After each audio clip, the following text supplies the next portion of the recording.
continues. And we are back with Congressman Chris Stewart, Republican of Utah, sits on the Intelligence Committee. Sir, what's your reaction to this nuclear deal? Well, like many, I'm very, very concerned. And I think we should be concerned. I just think it sets a precedent and leads us down a pathway that is very, very discouraging to me. Why? I think it's going to lead to the nuclearization of the Middle East, almost certainly.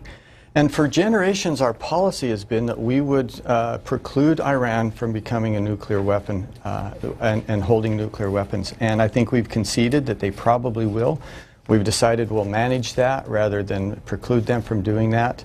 It's led to so much uncertainty with our allies in the region. I just really hope that my colleagues in the Congress will really be careful in how we look at this and our response to it. The president said, the experts are saying, the people that support this say they were on their way there anyway. Yeah. That Iran had the technology and the infrastructure for a breakout time of 2 to 3 months to get to a nuclear weapon. Yeah. Under this deal, it now means that the United States and its allies have a year. It'll slow them down to a year, that breakout time.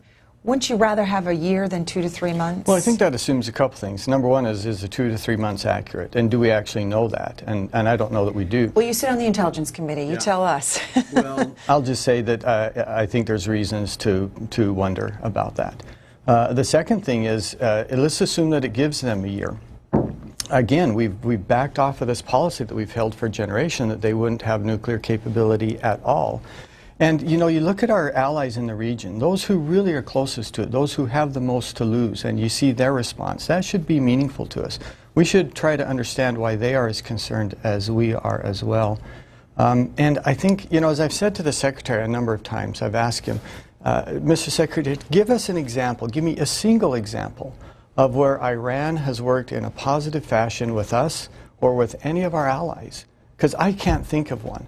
But I could give you a long list of examples where they've worked against our interest, where they've sought to make us less secure, where they've endangered and in many cases killed Americans. And I just wonder, are they a partner that we can trust? Because I really don't know that we can.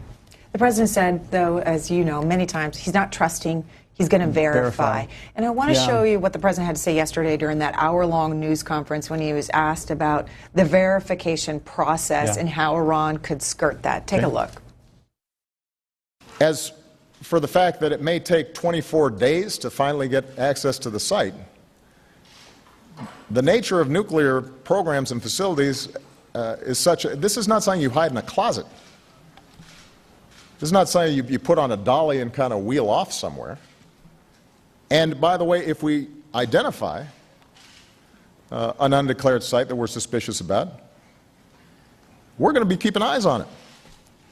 So we're going to be monitoring what the activity is, and that's going to be something that will be evidence if we think that some funny business was going on there, that we can then present to the international community. So we'll be monitoring that entire time. And, by the way, if there is nuclear material on that site, you know, your high school physics will remind us that that leaves a trace. Congressman? Well, I think there's a couple things I'd say about that. Not only do I sit on the Intelligence Committee, but I spent 14 years as a B-1 pilot in the Air Force. It was a strategic asset. We at one time dealt with nuclear weapons. At that time, I was a pilot rep to the START 2 and the START 3 implementation. In other words, I was one of the pilots who helped to verify that. We were trained on you know, the very small details of those treaties. And in that experience, even as a young captain, I remember reflecting and thinking, if we wanted to cheat on this, we could. When the Russian inspectors came to our sites, there were very simple things that we could do that would deceive them. And I think that's always true. The reason it worked with the Russians is that we had this, at that point, you know, years of interests that were aligned. We actually had developed some trust with another, and that we would implement the treaties as we had been outlined. Again, going back to what I said earlier, I don't think we have that basis of trust with Iran. The second thing I would say is this. Let's say that we find them cheating, as some of us fear. The next question is, can we respond to that? And the idea of these snapback sanctions, I tell you, I don't believe there's a chance in the world that they snap back. I mean, we're already seeing them situations where the Russians have said we're going to sell the S-300 anti-missile systems to them. The French are lining up. I met with a group of business people from Europe a few nights ago, and they were telling me of their interests and how anxious they are to move forward. And once we've gone down that pathway, are we going to be able to pull those business interests back? I don't know that we are. So let's assume that the president is right. Let's assume that we could identify if they're cheating. The next thing is, what do we do about it? And that's where I think this agreement is weak as well. Well, doesn't your argument, though, hold true for the other side? Once those business agreements begin and Iran starts to see what it's like to do business outside of its country, that it will not want to go back on the deal. Well, no. I mean, you'll just forgive me for disagreeing with that premise. And I would start with this. Iran knows what it's like to do business with the West. They have clear economic interests, and they can measure that. But that hasn't stopped them for a long time now of being one of the world's great sponsors of terrorism. Hasn't stopped them from supporting Hezbollah or Hamas. Hasn't stopped them from supporting Houthis in Yemen. I mean, we could go down, again, a long list of things where Iran seems to work against Western interests, which makes it impossible for them to develop those businesses and those business interests. So I think they would measure whether those business affairs are more important to them than their own strategic military interests. Okay, let's get to calls. We'll go to South Bend, Indiana. Donald's up first, Democrat. Yeah, so, okay, just quickly. Yeah, that piece you played was very interesting. I missed that piece. Now, listen to what the president just said, or go back to what he said. Okay, let's say they do start, okay, we give them 24-day notice, and they start moving stuff. We have satellites. We can watch them move stuff. So think about this. If they do start moving stuff, we can see where they're moving it from to where they're moving it from. So if they do not live up to the agreement, what our response could be, well, maybe our response could be military, and we have an exact place to go to drop bombs. So what does the representative think about that line of thinking? Well, I think Donald, you're giving too much credit to our intelligence community that they are all seeing, all knowing, that nothing escapes them. Because the fact is that there's much that does. I'll give you an example, North Korea. Remember, it wasn't that long ago that we had an agreement with North Korea. It was supposed to be verifiable. We were supposed to be able to monitor and to know what they were doing. And in fact, we didn't. That failed. And they developed nuclear weapons without us knowing, while they were under much of the same embargo and the same embargo on technology that the Iranians will be. And again, we failed in that. Look at even more recently and more simple things, Benghazi. I mean, Benghazi took place, it caught us unawares, and it took us months to be able to go back and to recreate what happened there. And that's a very simple thing. Now, how can we say that we can't understand maybe Benghazi or the attack on Tunisia, some of these other threats, and yet we expect that we would have perfect eyes on Iran? We just simply won't. Donald, you said they would move things, we'd see it with satellite. There's a multitude of ways that they could hide that from our eyes in the sky. There's many things they could do, as I said from my earlier experience in the military, that they could do that would deceive us on this. Humble, Texas. Thomas, Independent. You're on the air with Congressman Chris Stewart. Go ahead. Yeah, I think you're more afraid of the oil prices than anything else. Not the nukes. It's just the price of oil. Thank you. Well, let's remember, I mean, I'm assuming from the question that he thinks I'm afraid of the price of oil going up. But this will actually lead to the price of oil going down, because Iran is going to be able to, sell their oil and their gas on the market. And it's not a small amount. They're the number 4. They have the number 4 oil reserves in the world and the number 2 gas reserves. So it will have quite the opposite impact as oil going up. And in fact, it could be quite good for our economy. But that's not my interest here. My interest is our national security, not whether we can drive the price of oil down. What does that do to the tensions that already exist between Saudi Arabia and Iran? If they are able to put their oil now on the market, you've seen the proxy wars that they're fighting in different parts of the country. Yeah, I think that's one of the things that are a concern to Saudi Arabia. There's no question about that. If I was an oil-producing country and so much of my export and my foreign currency was derived from that, I think they would be concerned about that. There's no doubt. We'll go to Michigan next. Jesse, a Democrat, good morning to you. Welcome to the conversation. Good morning. Yes, this gentleman, I see he's a Republican, everything the president do, they seem real against it. This whole thing about Iran is such a threat. And we don't somebody want to ever drop the atom bomb on Japan and kill all of a million of people. And yet, you send up this, you ain't gonna be nothing for nothing. The president do it. All you Caucasian people calling in here, we have terrorists. You talking about calling Iran the #1 terrorist? I mean, what is Israel? What are they doing to the Palestinians? That's terrorist. You all just so biased and who got. Okay, Jesse, the connection's not that great with you either, but Jesse believes that what the Palestinian-Israeli conflict is terrorism. That's his opinion, and calling Iran a terrorist. Yeah. Well, I just think it's frankly, I'm just going to say I think it's an absurd comparison. Look at last summer, just a year ago, when from Gaza they were raining thousands and thousands of missiles onto Israeli civilians, not military sites, civilians. Look at the history that we have with them and give us any comparison with the terrorist activities of Israel, where they have said, we want to destroy and wipe an entire people off the earth. That's what some of the Palestinians and some of these terrorist organizations say. We want to destroy Israel. We don't want them to exist. Is there any comparison to what Israel has said, which is essentially, we'll work with you. We want to coexist with you. And all we want to do is protect ourselves. And I don't know. Hard for me to respond to that, other than that. Troy, Michigan. Laura, Republican.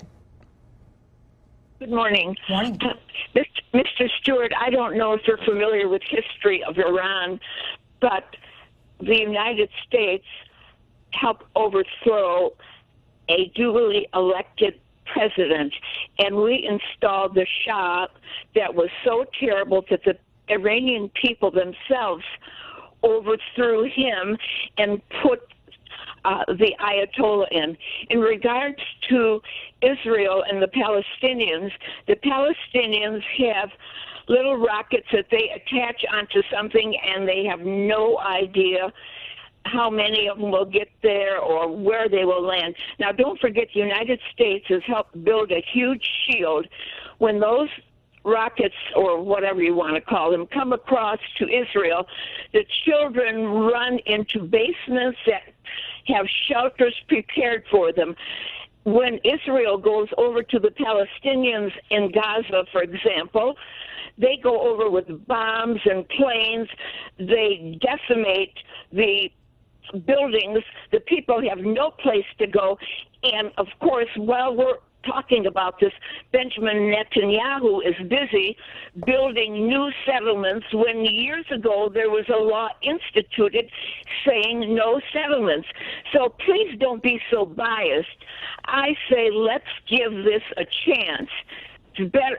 I have never, as a Republican, probably, I have never met anyone in our party that ever agrees with anything that the president does. I have to give the president credit. He has really achieved a great deal. Okay, Laura, I'm going to leave it there. A lot for the congressman to respond to. Well, Laura, I'm glad you mentioned that you're perhaps an ex-Republican, because I think that you and I may agree to disagree on a couple things. But I'll give you an example, coming to your last point, of something that I agree with the president on and I've worked with him on, and that's TPA. And trade issues. And we worked with him vigorously over the last few weeks in order to advance that agenda for him. There have been some others. But on the other hand, I can't take issues like our national security, where I feel we are endangering our interests and endangering the lives of our allies, and just say, well, we're going to trust the president blindly. Because let's face it, over the last 5 or 6 years, he hasn't given us a lot of reasons to trust him on international affairs. And I think we could list a couple examples of that you would maybe understand. I have to come back to your comment about rockets coming out of Gaza, though, and Israel. And let's be clear on this. The fact that their rockets are inaccurate doesn't relieve them of the responsibility that they are targeting civilian targets. And at the same time, they're using civilian shields. They're using human shields to protect their armies or their missile batteries or some of their weapons caches, for example. I just don't think there's a moral equivalence to those two approaches at all. Congressman Chris Stewart, serving his second term in Congress, represents the 2nd District of Utah, serves on the Intelligence Committee, the Emerging Threat Subcommittee of that panel, as well as the Appropriations Committee. 14 years as a pilot in the Air Force, flew rescue helicopters as well as a B-1 bomber, and holds 3 world speed records, including the world's record for the fastest nonstop flight around the world. John, Telford, Pennsylvania, Democrat, you're on the air. Hey, thank you for having me. Morning. Well, I'm a Democrat, and like the woman before, I'm now Republican, because all I've seen is this president do is ruin the Democratic Party. There's nothing that he has done that he has said that he has done. He was going to tax the rich at $200, and he didn't. That was $400. Then you could keep your insurance and your doctor if you wanted to. There's no reason to believe that what he says in this agreement he is going to stick to. Okay? He is out there to ruin the United States. He doesn't like Giuliani says, he doesn't like the United States. He doesn't like Catholics. He doesn't like Christians. He wants these Muslims to become a superpower like us and like China and like Russia, so that, you know, when they want to do something, they can do it, because now they have the power to do whatever they want to. John, what's your evidence, John? John, what's your evidence that the president doesn't like Christians or Catholics? Well, look, he's not doing nothing against ISIS. He's more concerned about a Confederate flag than the ISIS flag. Okay, we'll leave it there. So, Congressman, you want to respond to what he said and then a follow-up? Well, and I appreciate you challenging him a little bit. Just like I agreed to disagree with some of the previous callers, I would disagree with him. In fact, that he's a Republican doesn't make that some of the things he said I don't think are accurate. I don't question whether the president loves his country. I don't question that the president wants to protect our country. I don't question that he doesn't love Christians or, you know, Catholics, that whatever that might be. I do question his judgment on the best way to do that. And I think we have evidence over the last 3 or 4 years that it's not in his DNA to engage in this part of the world in the same way that I think I would, in how we would protect us. And the second thing is, I mean, this is such an important part of his legacy. He thinks that this deal with Iran will be probably the most important thing he does in international affairs. I think that's certainly true. It's the cornerstone of the second term of his presidency. And that's one of the things that concerned us. This isn't something we've been concerned about just over the last week. But for a while now, we've watched him so, what appears to desperate to engage and to make this agreement a reality, to make it successful. And when you're willing to do that, or when you show desperation in your negotiations, the Iranians, they're smart. They can see that. And I think they've taken advantage of that. And they have pulled concessions from this administration that many of us thought were impossible for us to agree to. And yet here we are. And now we've got to decide, is this good for our country or not? Congress has 60 days to review it, a vote likely after the August recess. Yeah. What's your prediction for a vote? Well, you know, the other ironic thing about this is, and I've been arguing this for a long time, it says this is a treaty. And like every other treaty, this should be presented to the Senate and said, here's a treaty. If 2/3 of you ratify this, we will implement it. And the president, like he has done in some other things, he's claimed this executive power, executive privilege, and he's twisted that on its head.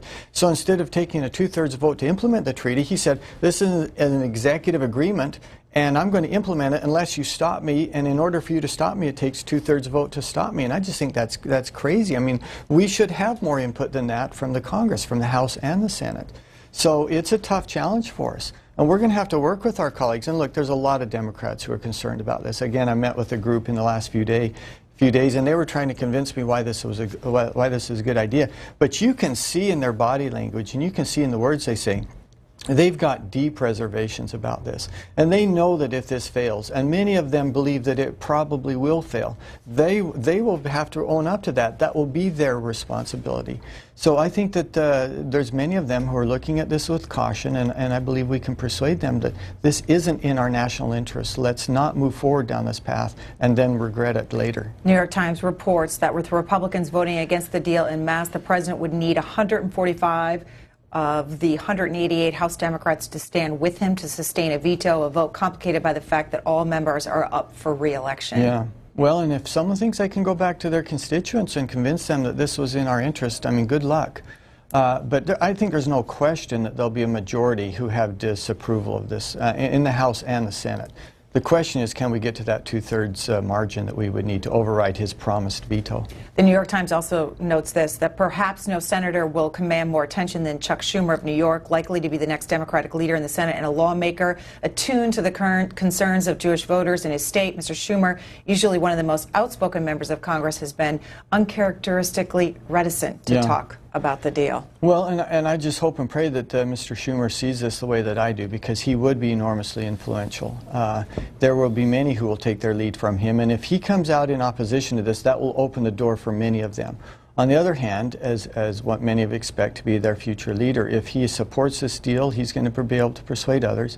But once again, I hope that people independently will make their own judgment on this. And I'll be working along with, of course, many others trying to persuade them. All right. The New York Times also notes this, that the supreme leader of Iran is urging careful scrutiny of the deal. Charles in Livermore, California, Independent. You're up. Yeah, I'd just like to talk about all these people calling up, and they're not getting the whole picture. You know, how can you trust the media, our government, congressmen? They're all lies. You know, so how can we make a decision on what they're saying? You know, I think we're the terrorists out there. You know, we're the ones killing everybody. Okay, Congressman? Well, I'm sorry, I missed the last part. Was he saying that we're the terrorists? He said he believes, in his opinion, we're the terrorism, we're the ones killing everybody, is what he said. Well, I guess I would ask him for evidence of that. I mean, heavens, I've had this conversation with someone last week, and I just wanted to pull my hair out. I mean, who can argue that the United States has been a force for good in the last 100 years? How could anyone not believe that? And when we engage overseas, it's not because we want to conquer a people. It's not because we want to conquer a land. It's because we want to help people. It's because we've wanted to bring freedom to people. His observation or his conclusion is, well, that makes us terrorists. I just don't see it. I really don't. I mean, heavens, there's reasons that the world looks to the United States as that shining light on the hill.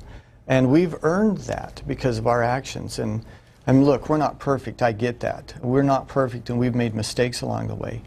But I think we've been overall a very positive force for good in the world. Have you had a chance yet to read all 100 pages and 47 annexes that go with it? No, we've worked our way through it, and it's difficult reading. I mean, you have to read it very carefully, and then you have to refer to the annexes, and you have to kind of correlate the two, and it will take a little bit of time, which is why we're awfully glad we've got these 60 days. And as more and more of this is really understood, I think it's going to cast light on, you know, why this is such a difficult challenge for us to implement. I understand most of it will be public, some of it will be classified. Will the American people be able to see it during this 60 days? Well, I would certainly hope so, and I'm not aware of what parts are classified and what parts are not. We haven't seen the classified parts, but we think everyone should be able to see as much as they can, and I think the administration needs to argue effectively for those parts that they won't allow the American people to see, because at the end of the day, the American people's judgment on this is very important, because they will make that judgment known to their elected representatives, and hopefully they'll respect that. Palm Beach Gardens, Florida. Patrick is watching there, so Republican. Good morning. Good morning. Good morning, Congressman. Good morning, Patrick. Got a twofold question for you, or two questions. The first one is, I think I know the answer to this, but I'm going to ask it anyway. Do you know, or do you know of any congressman that publicly supports Hezbollah? Well, I hope not. I'm not aware of any. Now, I hope you don't surprise me, but that would shock me if you did. Patrick, where are you going with this?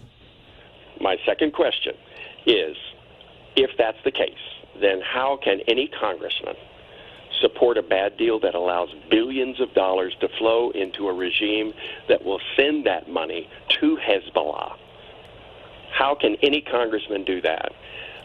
Oh, Patrick, sorry, I thought you were finished there. Well, I think that's a great point, Patrick. I mean, and not just any congressman, but any senator as well. And that's one of the deep concerns we have with this agreement, is that it allows hundreds, something like $140 billion of sanction relief and cash, in some cases very, very quickly, to flow to the Iranian regime.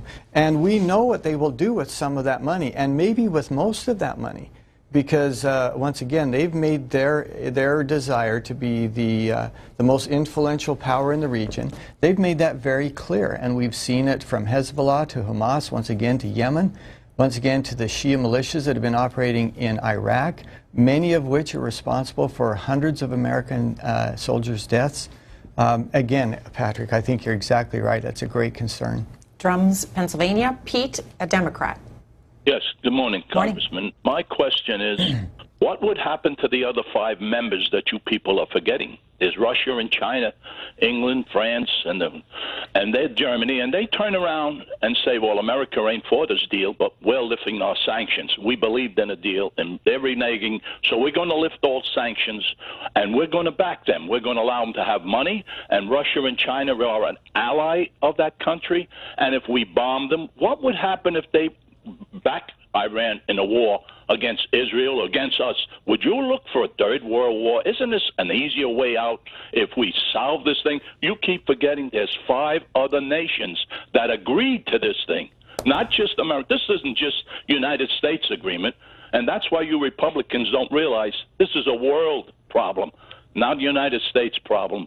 And I wish you people think about it before we have a third world war. I'm a veteran of the Korean War, and I don't never want to see that again. God bless America. Well, thank you, Pete, and thank you for your service, and you're exactly right. God bless America. And I would say 2 things. Number one is the president has created this narrative, and I don't believe it's an accurate narrative. I think it's a false narrative that the options are, well, we either have to implement this agreement or we're going to go to war. And I don't believe for a moment that this president intends to go to war if this agreement were to fail in the Congress. I just don't believe that he would do that. And the second point you make is a good one as well. And that is, this isn't just up to the United States. But let's recognize this.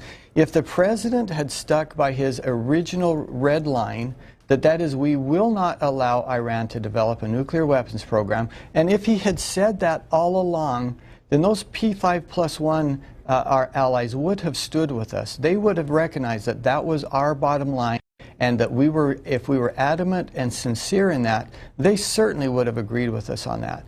But it's very difficult now that the United States has agreed to this agreement, and then for the Congress to reject that. I think still that our allies would stand with us. I don't think they want to go out on their own on this, but it's more difficult now that the president has told them over the last several months, and maybe as long as 18 months or 2 years, that he's willing to concede on things that we just weren't willing to concede on before.